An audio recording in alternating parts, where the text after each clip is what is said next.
The NFL has a credibility problem with their officiating, and they're making it worse by how they react to bad officiating mistakes.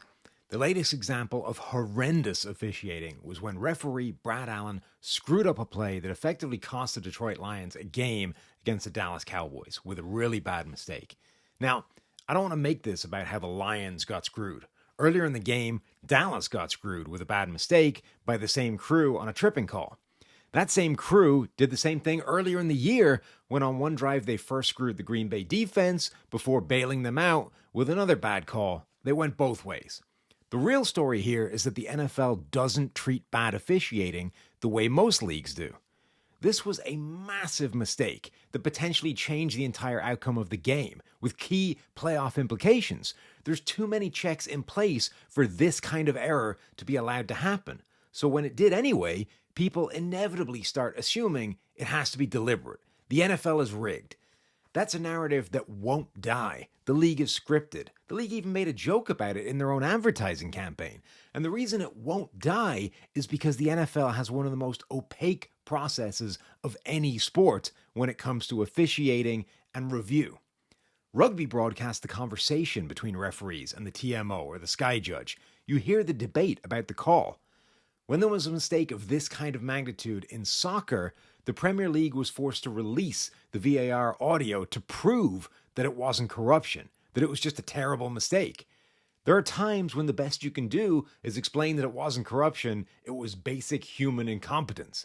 But the NFL would rather back itself into tighter and tighter corners, just like they have here.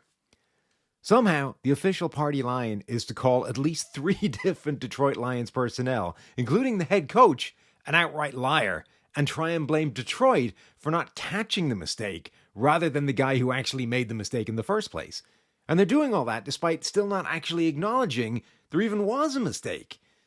The league sent out a video to all 32 teams reminding them that the correct procedure of this play is supposed to be one guy reporting with both a visual and an audible signal, and therefore the Lions are both the party at fault and they're lying about the actual events that took place rather than simply acknowledge that the official made this mistake.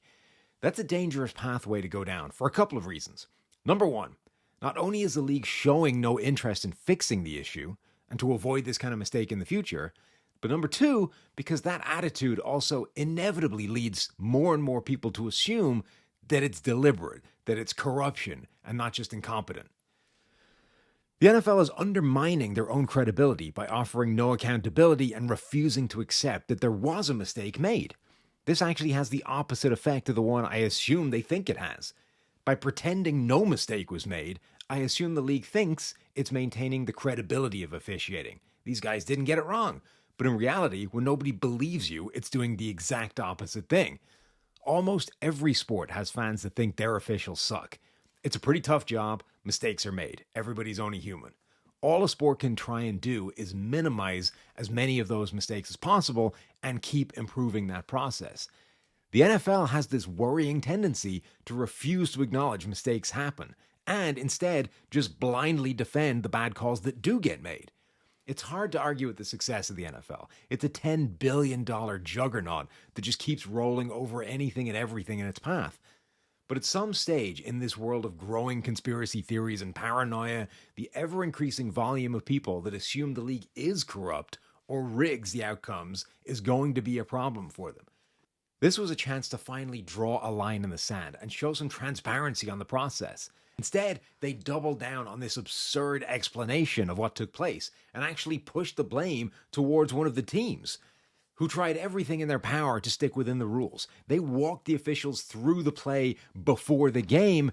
They absolutely went up to them and did exactly the technically correct thing. The officials just screwed it up. Could they have caught it? Maybe, but they didn't have a timeout to try and fix it. They did everything within their power to make this the correct call, and yeah, they tried to be deceptive. That's part of football. Like, deception is part of the game.